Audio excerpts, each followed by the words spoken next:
Hello students, आज हम लोग नए चैप्टर की बात कर रहे हैं मूविंग चार्ज एंड मैग्नेटिज्म का। तो इसमें दोनों चीज़ आ जाते हैं कि चार्ज जब मूविंग कंडीशन में हो तो वैसे टाइम में करंट भी आता है, और मैग्नेटिज्म है तो मैग्नेट से रिलेटेड है। मैग्नेट से रिलेटेड ये हो सकता है कि मैग्नेटिक फोर्स क्या है, मैग्नेटिक फील्ड क्या है, मैग्नेटिक फील्ड का यूनिट क्या होता है, या फिर हम किसी भी बार मैग्नेट के कारण या फिर करंट कैरिंग कंडक्टर के कारण उसके आसपास मैग्नेटिक फील्ड कैसे फाइंड आउट करते हैं। तो इससे पहले हमें सबसे पहले ये जानना पड़ेगा कि आखिर मैग्नेट क्या होता है या फिर मैग्नेटिक फील्ड क्या होता है, मैग्नेटिक सब्सटेंस क्या होता है।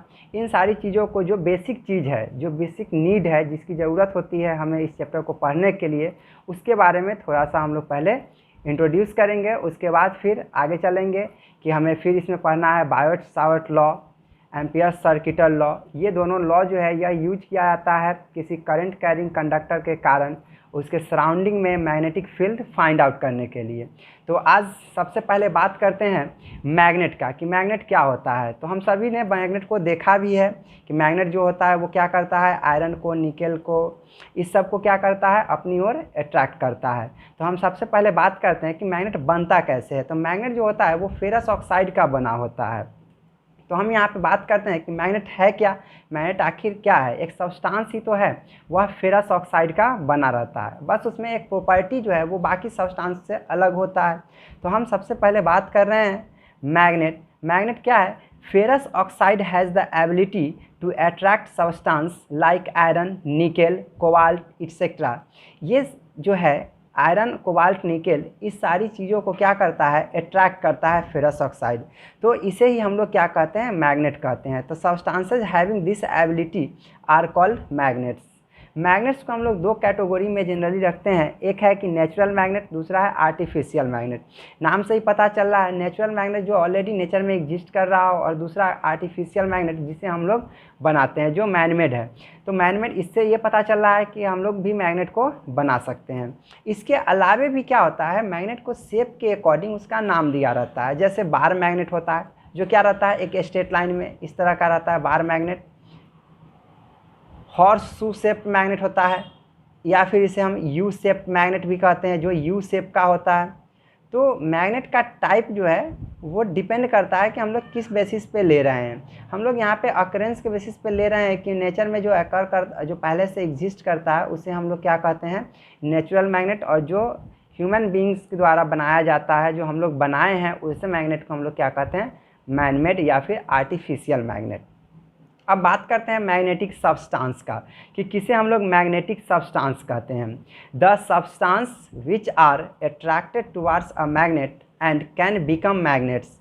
वैसा सब्सटेंस जो मैग्नेट की तरफ अट्रैक्ट होता हो या फिर उस सब्सटेंस का यूज करके हम लोग मैग्नेट बना सकते हैं, वैसे सब्सटेंस को हम लोग क्या कहते हैं, मैग्नेटिक सब्सटेंस कहते हैं। और इसका क्या एग्जांपल हो जाएगा, आयरन, निकेल, कोबाल्ट, ये सब क्या है, मैग्नेटिक सब्सटेंस है, जिसको हम लोग इसको हम लोग क्या कर सकते हैं, मैग्नेट बना सकते हैं। या फिर हम लोग इसे ये भी कह सकते हैं कि यह मैग्नेट की तरफ अट्रैक्ट होता है। तो जो मैग्नेट की तरफ अट्रैक्ट होता है उसे मैग्नेटिक सब्सटेंस की कैटेगरी में रखा जाता है।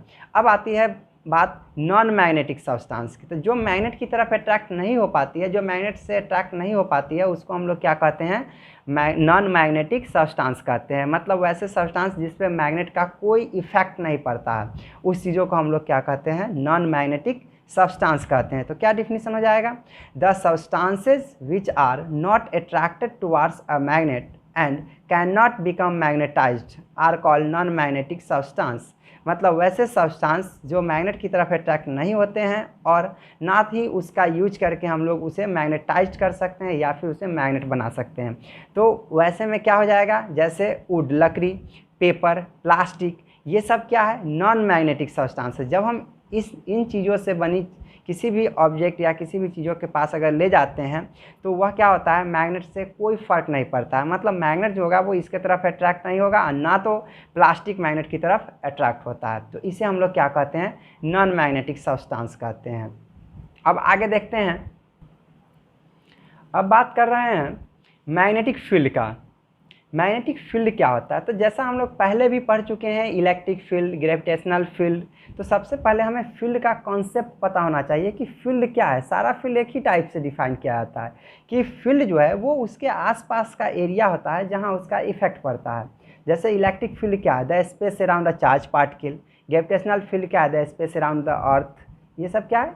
ग्रेविटेशनल फील्ड है, इलेक्ट्रिक फील्ड है। उसी तरह हम बात कर रहे हैं मैग्नेटिक फील्ड का। तो मैग्नेटिक फील्ड नाम से पता चल रहा है ना कि फील्ड है और मैग्नेट लगा हुआ है, मतलब मैग्नेटिक फील्ड की बात हो रही है।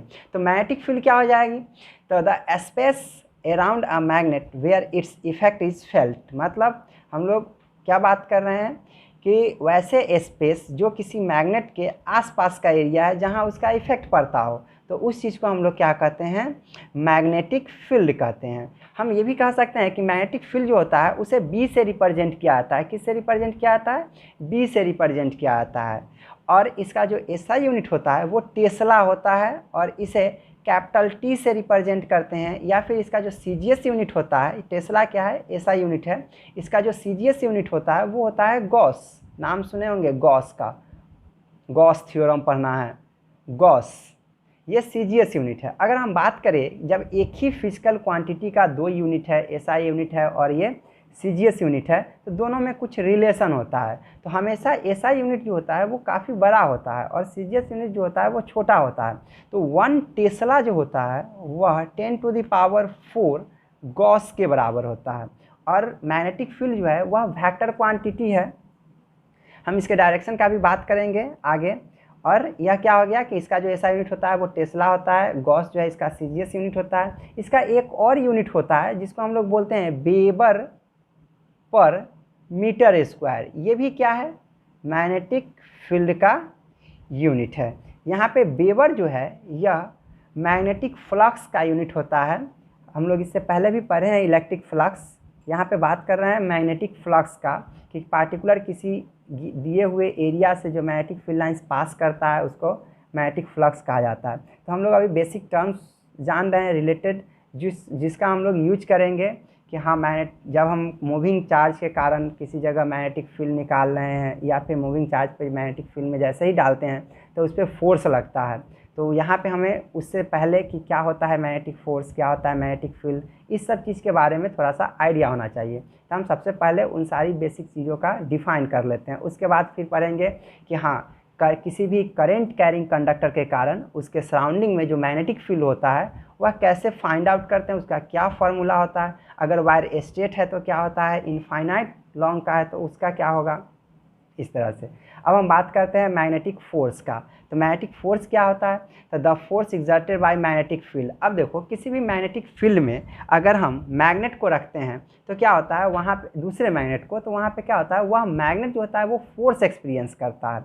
इससे ये साबित होता है कि जो पहले से मैग्नेटिक फील्ड है, अब बात आती है कि मैग्नेटिक फील्ड आया कहाँ से। तो मैग्नेटिक फील्ड या तो किसी मैग्नेट के कारण आया होगा और नहीं तो पहले से कोई करंट कैरिंग कंडक्टर होगा जो उसके सराउंडिंग में मैग्नेटिक फील्ड क्रिएट किया होगा। और फिर वहाँ पे अगर किसी दूसरे मैग्नेटिक सब्सटेंस या फिर मैग्नेट को लेकर के जाते हैं तो वहाँ पे क्या होता है, एक फोर्स लगता है जिसे हम लोग मैग्नेटिक फोर्स कहते हैं। तो मैग्नेटिक फोर्स क्या कह सकते हैं कि the force exerted by magnetic field और the force exerted by a magnet is called magnetic force. अब हम लोग बात करते हैं ओरेस्टेड एक्सपेरिमेंट का। ये एक्सपेरिमेंट क्या शो करता है कि जब भी किसी करंट कैरिंग की बात किया जाए, जब भी किसी करंट कैरिंग कंडक्टर की बात किया जाए तो इसके सराउंडिंग में मैग्नेटिक फील्ड जनरेट होता है। तो यह एक एक्सपेरिमेंट है जिससे ये साबित होगा, जिससे ये पता चलेगा कि हाँ इसके रहने की वजह से, मतलब करंट के होने की वजह से, प्रेजेंस ऑफ करंट के कारण उसके सराउंडिंग में मैग्नेटिक फील्ड क्रिएट होता है। तो हम इसमें देख लेते हैं कि सबसे पहले इस एक्सपेरिमेंट में क्या किया गया। तो सबसे पहले हमें एक क्लोज लूप तैयार करना पड़ेगा जिससे करंट पास हो। विदाउट क्लोज लूप की अगर हम लोग बात करें, अगर किसी ओपन सर्किट की बात करें तो उसमें क्या होता है, करंट फ्लो नहीं करता है। तो हम यहाँ पे देख लेते हैं कि कैसे बनाया गया है। कंपास कहाँ पे रखा गया है, मैग्नेटिक कंपास, क्योंकि मैग्नेटिक कंपास जो होता है वो उसी जगह डिफ्लेक्ट करेगा जहाँ पे पहले से मैग्नेटिक फील्ड हो। तो अब देखो क्या करना है, ओरेस्टेड एक्सपेरिमेंट में क्या किया, इसने क्या किया, a long straight wire is connected to an external battery. एक लॉन्ग स्ट्रेट वायर लिया और वह क्या किया है, एक एक्सटर्नल बैटरी से कनेक्ट कर दिया है। And an electric current is pass through it, और एक इलेक्ट्रिक करंट उससे पास करना शुरू किया। When a magnetic needle is placed below the wire. अब देखो, जैसे मान लो ये पेन जो है यह एक स्ट्रेट वायर है और इसके नीचे हमने क्या किया, एक कंपास को रख दिया, मैग्नेटिक कंपास को रख दिया। अब उसमें क्या होता है कि जो उसका मैग्नेटिक नीडल है वह अपने जगह से डिस्प्लेस होता है। अब देखो, कोई मैग्नेट जो है उस पर अगर फोर्स लगने की बात आती हो तो 100% है कि उस पर कोई दूसरा मैग्नेटिक फोर्स जो है, मैग्नेटिक फील्ड जो है वो वहाँ पे उस ऑब्जेक्ट पे फोर्स लगा रहा है। तो यही चीज़ को यहाँ पे एक्सपेरिमेंट में बनाया गया है कि हम एक करंट कैरिंग वायर लेते हैं, स्ट्रेट करंट कैरिंग वायर लेते हैं और उसमें क्या करते हैं, उसके नीचे एक मैग्नेटिक कंपास रखते हैं। और क्या होता है, जो कंपास होता है उसका जो मैग्नेटिक नीडल है वह क्या करता है, डिफ्लेक्ट होना शुरू करता है। तो हम उससे पहले ये देख लेते हैं कि उस नीडल को किस डायरेक्शन में रखा गया। तो हम यहाँ पे देख लेते हैं कि when a magnetic needle is placed below the wire such that मतलब किस तरह से रखा गया है, the wire is parallel to the axis of magnetic needle. मतलब मैग्नेटिक नीडल का जो एक्सिस होगा, अगर मान लो कि वायर में करंट नीचे से ऊपर की ओर फ्लो कर रही है और उसके नीचे कंपास रखा गया है, तो कंपास का जो मैग्नेटिक नीडल है वह एलोंग द, मतलब जिस डायरेक्शन में वायर जा रही है, करंट जा रही है, उसी डायरेक्शन में मैग्नेटिक नीडल को भी रखा गया है। तो क्या होता है, then the current flows in the south to north. अगर हम बात करते हैं the current flows in south to north, अगर हम बात करते हैं कि डायरेक्शन की, तो जनरली क्या होता है, पेपर पे जो टॉप पॉइंट पे होता है यह नॉर्थ होता है, बॉटम करंट का डायरेक्शन क्या है, साउथ टू नॉर्थ।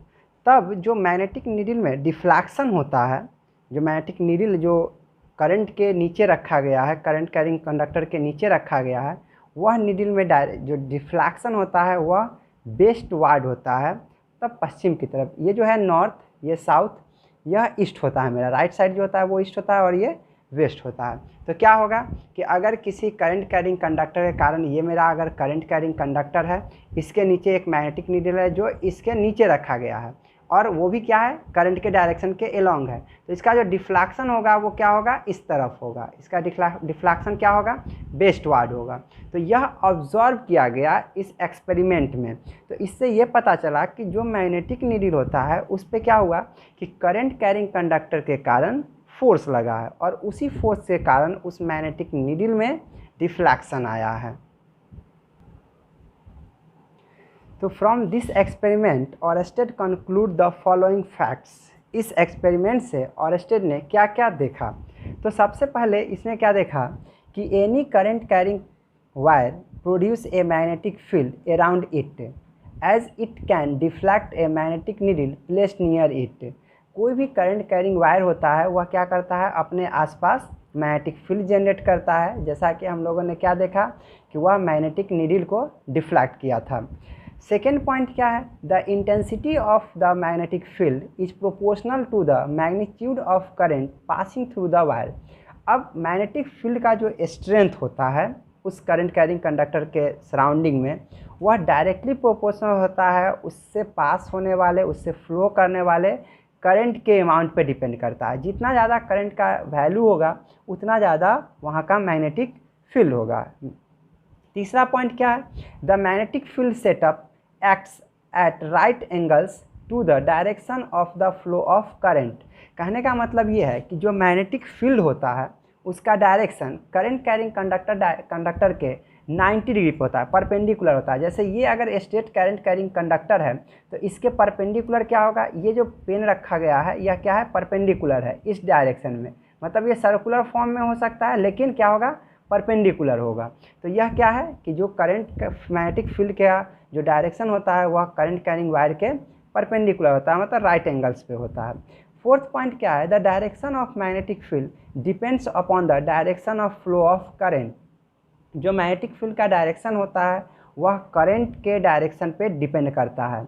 जैसे कि अगर हम बात करें कि करंट का डायरेक्शन अगर साउथ टू नॉर्थ है, तो वैसे टाइम में अगर हम इस थंब रूल का यूज करें तो इस ढंग से होता है। मतलब थंब जो होता है, इसको डायरेक्शन को निकालने के लिए हमें क्या करना पड़ता है, एम्पियर्स स्विमिंग रूल या फिर amperes right hand thumb rule का यूज करते हैं। तो इसमें क्या होता है कि हम लोग अपने थंब को करंट के डायरेक्शन में रखते हैं। जो मेरा थंब होगा, जैसे मान लिया जाए कि ये जो पेन है इसके डायरेक्शन में करंट फ्लो कर रहा है इस डायरेक्शन में, तो हम लोग को अपने राइट हैंड का जो थंब होगा उसे क्या करना है, उसके डायरेक्शन में रखना है। और जो मेरा कर्लिंग फिंगर्स है, ये बाकी जो 4 फिंगर्स है, यह क्या करेगा, बेंड करेगा। यह जिस डायरेक्शन में बेंड करेगा, इस तरह से बेंड कर रहा है, तो यही इसके लिए मैग्नेटिक फील्ड होगा। मतलब इस ढंग से क्या होगा, इसका मैग्नेटिक फील्ड होगा इस ढंग से। तो यह क्या हो गया कि जो करंट कैरिंग कंडक्टर है उसके डायरेक्शन पे, उसके जो करंट के डायरेक्शन होते हैं उस पर डिपेंड करते हैं कि मैग्नेटिक फील्ड का डायरेक्शन क्या होगा। अगर तुम करंट के डायरेक्शन को रिवर्स करते हो, अगर ऐसे करंट ना रख करके हम अगर अपोजिट रखते हैं, तो फिर मेरा थंब भी अपोजिट डायरेक्शन में होगा। जब थंब अगर अपोजिट डायरेक्शन में होता है इस ढंग का, तो फिर तो ये ऐसे जाएगा इस तरह से, मतलब उसका अपोजिट हो गया। करंट को अपोजिट करने से, करंट के डायरेक्शन को अपोजिट करने से मैग्नेटिक फील्ड का डायरेक्शन भी क्या होता है, अपोजिट हो जाता है। अब बात करते हैं magnetic force on moving charge.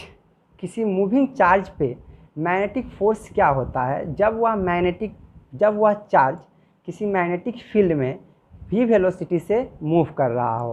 तो हम यहाँ पे कंसीडर कर लेते हैं कि if a charge particle is projected in A magnetic field, it experience a magnetic force. जब भी हम लोग किसी मूविंग चार्ज पार्टिकल को अगर मैग्नेटिक फील्ड में रखते हैं, तो वह क्या होता है, उस पर एक फोर्स लगता है। मैग्नेटिक फील्ड में जब रखते हैं तो उस पर एक फोर्स लगता है जो मैग्नेटिक फोर्स के नाम से जाना जाता है। तो क्या मान लेते हैं कि suppose the magnetic force Fm on A charge Q, जो फोर्स लगता है मैग्नेटिक फोर्स वह Fm है। मैग्नेटिक फोर्स किस पे, मूविंग चार्ज Q पे, जो कि मूविंग विथ वेलोसिटी, मतलब वह किस वेलोसिटी से मूव कर रहा है, वेलोसिटी v से, in a magnetic field B। Magnetic field को B से रिप्रेजेंट करते हैं, इसलिए मैग्नेटिक फील्ड को क्या मान लिए, B मान लिए। इज गिवन किस तरह से दिया जाएगा, जो मैग्नेटिक फोर्स का जो वैल्यू होगा वह किस तरह से दिया जाएगा, तो क्या होगा, मैग्नीट्यूड एंड डायरेक्शन दोनों हमें निकालना है। तो इसका मतलब है कि जो मैग्नेटिक फोर्स होता है ये तो वेक्टर क्वांटिटी है। जब किसी वेक्टर क्वांटिटी की बात करते हैं तो उसके मैग्नीट्यूड के साथ साथ उसके डायरेक्शन का भी ध्यान रखा जाता है। तो हम यहाँ पे क्या करते हैं, जो मैग्नेटिक फोर्स आया है उसका वेक्टर फॉर्म में, वेक्टर फॉर्म कहने का मतलब होता है कि जिस रिलेशन से हमें मैग्नीट्यूड और डायरेक्शन दोनों प्राप्त होता है उसे वेक्टर फॉर्म में कह सकते हैं। तो यहाँ पे क्या है कि जो वेक्टर फॉर्म में है लिखा गया जो इक्वेशन होता है वह क्या होता है कि जिस मूविंग चार्ज का अमाउंट की हम बात करें, तो अगर उसका अमाउंट q है, वह v वेलोसिटी से मूव करता है किसमें, यूनिफॉर्म मैग्नेटिक फील्ड B में। तो उसका जो फोर्स होता है मैग्नेटिक फोर्स वह क्या होता है, Fm equal to Q into V cross B। V क्या है, velocity of the charge particle, B क्या है, यूनिफॉर्म मैग्नेटिक फील्ड, और Q क्या है, चार्ज। अब यहाँ पे क्या बात आता है कि अगर हम मैग्नीट्यूड की बात करें, अब जैसे ही हम यहाँ पे जो इक्वेशन है यह किस फॉर्म में है, वेक्टर फॉर्म में है। जब मैग्नीट्यूड की बात करते हैं तो वेक्टर फॉर्म को छोड़ देते हैं, हम क्या करते हैं, सिर्फ उसके मैग्नीट्यूड को लिखते हैं। तो the magnitude of magnetic force Fm is, Fm equal to क्या होता है, BQV साइन थीटा। अब यहाँ पे ऊपर वाले में साइन थीटा तो था नहीं, फिर यहाँ पे साइन थीटा कैसे आ गया।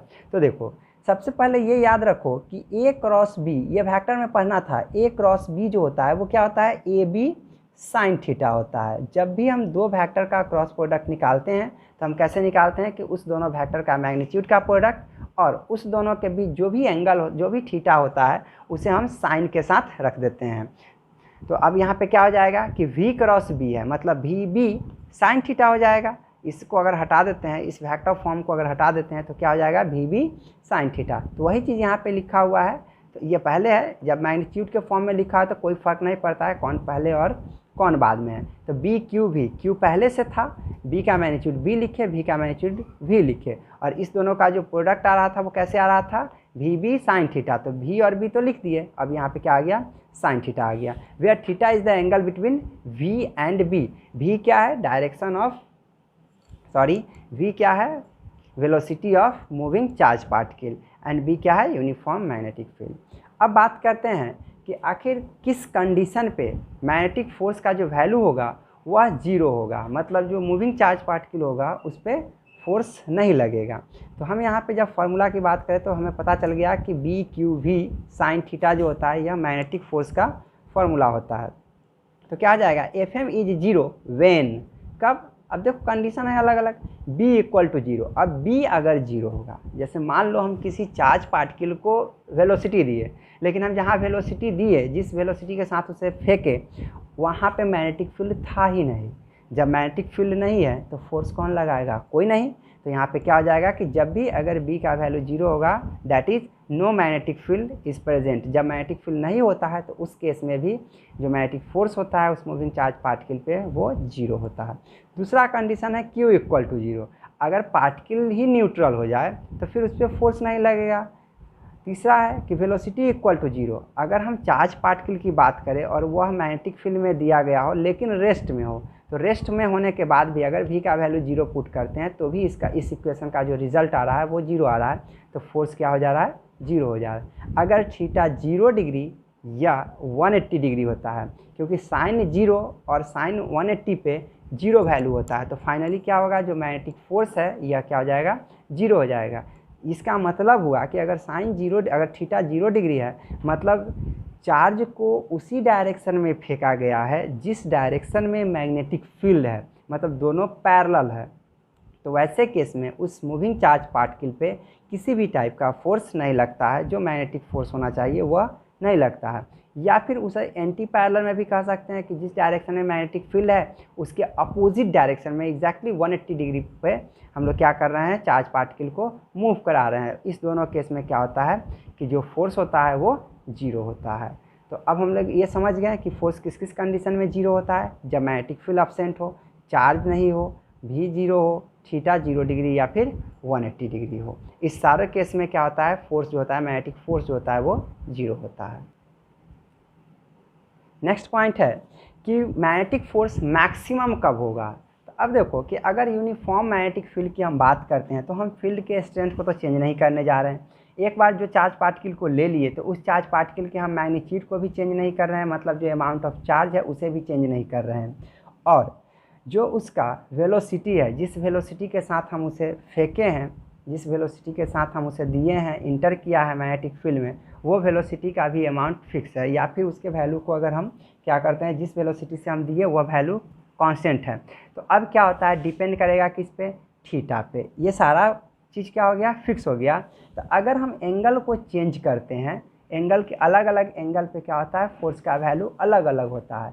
तो मैक्सिमम फोर्स कब लगेगा, जब साइन थीटा का वैल्यू मैक्सिमम हो। तो साइन थीटा का वैल्यू मैक्सिमम कब होता है, तो हम लोग जानते हैं कि साइन 0 डिग्री पे तो जीरो होता है, साइन 180 पे भी जीरो होता है, और साइन 90 पे 1 होता है। जबकि साइन थीटा का जो वैल्यू होता है वो 1 और -1 के बीच में लाई करता है। तो फिर थीटा का, साइन थीटा का जो मैक्सिमम वैल्यू होगा वो 1 होगा। जब हम लोग formula F M equal to B Q V sine theta, इस फार्मूला में अगर थीटा की जगह पे हम लोग 90 डिग्री पुट करेंगे तो क्या हो जाएगा कि साइन 90 का वैल्यू 1 होता है। तो जैसे ही 1 से मल्टीप्लाई करोगे तो क्या हो जाएगा, बी क्यू वी, मतलब मैक्सिमम मैग्नेटिक फोर्स जो होगा मूविंग चार्ज पार्टिकल पे वो क्या होगा, उस तीनों का प्रोडक्ट होगा, मतलब वहाँ का मैग्नेटिक फील्ड, उसका चार्ज और उसका वेलोसिटी। अब नेक्स्ट पॉइंट में क्या देखते हैं कि the unit of magnetic field must be the same as the unit of force per unit Q into V. यानी कि ये भी कह सकते हैं कि force by charge into velocity का जो यूनिट होगा वही यूनिट मैग्नेटिक फील्ड का होगा। ऐसा क्यों, क्योंकि हम लोग ये जानते हैं कि जब भी किसी भी फिजिकल क्वांटिटी या किसी भी रिलेशन को अगर लिखते हैं, किसी फार्मूला को अगर डिराइव करते हैं, तो वहाँ पे फिजिकल क्वांटिटी क्या होता है, वहाँ पे ये देखा जाता है कि इक्वेशन के दोनों तरफ जो फिजिकल क्वांटिटी होता है वो सेम होता है, मतलब जो यूनिट होता है वो सेम होता है। तो यहाँ पे अगर F इक्वल टू बी या क्यू वी बी है, साइन थीटा, तो साइन थीटा का यूनिट तो होता नहीं है, यूनिटलेस है, वो एक नंबर है। तो अब यहाँ पे अगर हम बात करते हैं b का, तो b इक्वल टू क्या होता है, F by Q into V.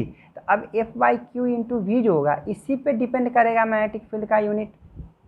तो हम लोग यहाँ पे क्या मानते हैं, जो मैग्नेटिक फील्ड का यूनिट होना चाहिए वो क्या होना चाहिए, तो फोर्स का यूनिट क्या होता है, न्यूटन, चार्ज का क्या होता है, कूलम, और वेलोसिटी क्या होता है मीटर पर सेकेंड, तो सेकेंड ऊपर चला गया।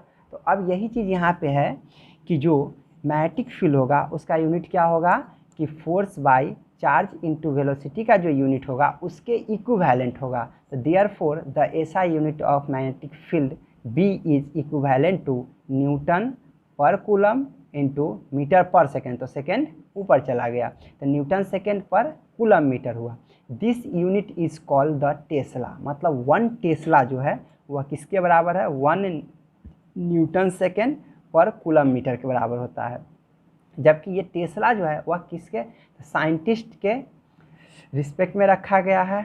निकोला टेस्ला एक साइंटिस्ट थे, उसी के नाम पे ये टेस्ला यूनिट दिया गया है। तो 1 टेस्ला जो होता है वह 1 टी मतलब कैपिटल टी से रिप्रेजेंट करते हैं, जो कि 1 Newton second per coulomb metre के बराबर होता है। इसके अलावा भी ये भी कह सकते हैं कि अगर कूलम पर सेकेंड, हम सेकेंड को अगर कूलम के नीचे ले आएँ तो ध्यान से देखो कि कूलम पर सेकेंड जो है वह किसका यूनिट है, तो कूलम चार्ज के लिए होता है और सेकेंड टाइम के लिए होता है। तो चार्ज पर यूनिट टाइम जो होता है वह एम्पियर होता है, मतलब करंट होता है। तो यहाँ पे क्या हो गया कि 1 न्यूटन पर एम्पियर मीटर, यह भी क्या है टेस्ला का मतलब इक्विवेलेंट है। तो ये कूलम पर सेकेंड जो होता है वो एम्पियर के बराबर होता है। एक और यूनिट जो होता है वह क्या होता है गॉस होता है। गॉस जो है वह किसका है सीजीएस यूनिट है। अभी थोड़ी देर पहले भी हम बताए हैं कि गॉस जो है वह उसका मैग्नेटिक फील्ड का सीजीएस यूनिट होता है और टेस्ला जो है वह उसका क्या आता है एसआई यूनिट होता है। तो अगर 1 गॉस की बात करें तो 10⁻⁻⁴ टेस्ला होता है, जबकि 1 टेस्ला की बात करें तो 10⁻+4 गॉस होता है। एक और पॉइंट, नेक्स्ट पॉइंट क्या है कि in F equal to Q into V cross B, जो हम इक्वेशन लिखे F equal to magnetic force equal to charge into velocity into magnetic field, this equation in this equation Q is to be substituted. अगर हम Q की बात करें, ये जो Q है जो मेरा चार्ज पार्टिकल है, इसे जब भी हम रखेंगे तो विथ साइन रखेंगे। विथ साइन कहने का मतलब होता है कि अगर चार्ज पॉजिटिव है तो पॉजिटिव रखेंगे, अगर चार्ज निगेटिव है तो हम वहाँ पे क्या रखेंगे चार्ज का वैल्यू के साथ साथ निगेटिव भी रखेंगे। If Q is positive magnetic force is along the V cross B। देखो यहाँ पे क्या कहा कि अगर चार्ज पार्टिकल पॉजिटिव है तो V क्रॉस B जब हम लोग पढ़े थे ये वेक्टर, तो इसमें देता है कि जब भी हम लोग रिजल्ट निकालते हैं A क्रॉस B का, तो क्या होता है सबसे पहले A की तरफ अपना हाथ को रखते हैं और उसके बाद B की तरफ बेंड करते हैं। जो भी A क्रॉस B की तरफ बेंड होगा थंब को ओपन करते हैं, थंब का जो डायरेक्शन होता है वो रिजल्ट का डायरेक्शन होता है। तो V क्रॉस B का जो डायरेक्शन होगा उसी के डायरेक्शन की तरफ एलोंग यह फोर्स का डायरेक्शन होगा। कब? जब चार्ज पॉजिटिव होगा। अगर चार्ज निगेटिव होता है तो V क्रॉस B का जो डायरेक्शन होता है उसके अपोजिट होगा, 180 डिग्री पे वो बेंड कर जाएगा, उसके ठीक अपोजिट डायरेक्शन हो जाएगा उस फोर्स का। तो यहाँ पे यही चीज़ लिखा गया है कि if Q is positive magnetic force is along the V cross B and if Q is negative force is in the direction of opposite to V cross B। तो यहाँ तक समझ में आया। अब नेक्स्ट क्लास में फिर आगे देखते हैं, मैग्नेटिक फील्ड निकालने का तरीका सिखाएंगे कि किसी भी करंट कैरिंग कंडक्टर के कारण उसके सराउंडिंग में मैग्नेटिक फील्ड कैसे निकालते हैं। इस चीज़ को अच्छे से कर लीजिए। Thank you.